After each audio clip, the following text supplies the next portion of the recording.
কাকে হারিয়ে দেওয়ার চেষ্টা করছে কিছু কুচক্রি মহল? মেগাস্টার শাকিব খানকে। সম্ভব? যে মানুষটা নিজে মনের দিক থেকে এতটা স্ট্রেট, এতটা স্টেডি, যে মানুষটার জীবনে অন্য মানুষের ক্ষতি করেনি, যে মানুষটা সারা জীবনে কোনো সমালোচনার প্রত্যুত্তর দেননি, সেই মানুষটার ক্ষতি? উপরওয়ালা একজন আছেন, তিনি জানেন কোন মানুষটা আসলে কেমন। এত সোজা নয় মেগাস্টার শাকিব খানের ক্ষতি করা, আবারও একবার বলছি।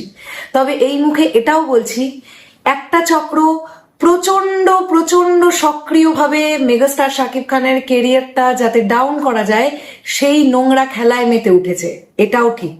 কিন্তু তারা সাকসেস হতে পারবে না, সাকসেস তারা কিছুতেই পাবে না।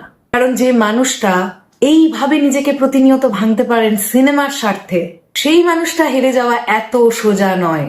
এখন এমন একটা বিষয় নিয়ে কথা বলবো এই ভিডিওতে, সাকিবিয়ানরা অবাক হয়ে যাবে। মেগাস্টার শাকিব খানের কাছ থেকে এমন একটা রিপ্লাই এসেছে রকস্টারকে কেন্দ্র করে, বা তিনি যেটা বলেছেন তোমরা শুনলে অবাক হয়ে যাবে। আর মেগাস্টারের প্রতি আরো এক ধাপ সম্মানের জায়গাটা বেড়ে যাবে। হ্যালো আমার সাকিবিয়ান ভাইরা বোনেরা, চলে এলাম আরো একটা নতুন ভিডিও নিয়ে। সকলকে শুভ সন্ধ্যা। আশা করছি তোমরা প্রত্যেকে খুব ভালো আছো। এই ভিডিওটাতে বলতে চাই happy birthday to you Rijuti Ahmed Swarna, director Azman Rasul wife.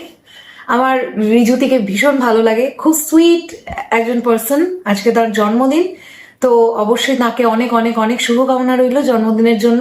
Rockstar সুন্দর তার নিজস্ব গতিতে এগোচ্ছে, নিজস্ব গতিতে এগিয়ে চলুক।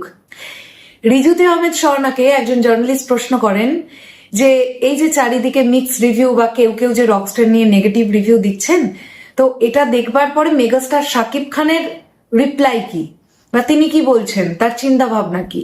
মেগাস্টার শাকিব খান রিজুতি আহমেদ স্বর্ণাকে কি বলেছেন জানলে অবাক হয়ে যাবেন। মেগাস্টার শাকিব খান বলেছেন যে নেগেটিভ রিভিউ নিয়ে বিচলিত না হতে বলেছেন, নেগেটিভ রিভিউ নিয়ে বিচলিত না হতে বলেছেন। তিনি বলেন ভালো সিনেমা চলবে তার নিজস্ব শক্তিতে। রকস্টার সিনেমাটা যারা দেখেছেন, আমি তো এখনো দেখিনি, আমি বলতে পারবো না, বাট যারা দেখেছেন আপনারা নিজেরা বলুন, এই সিনেমাটা যাদের ভালো লেগেছে তাদের তো ভালো লেগেছে। এই সিনেমাটা নিয়ে প্রচুর নেগেটিভ মিক্স রিভিউ যেমন একটা মহলের তরফ থেকে এসেছে, ঠিক তেমনই প্রচুর পজিটিভ রিভিউও কিন্তু একটা মহলের তরফ থেকে এসেছে।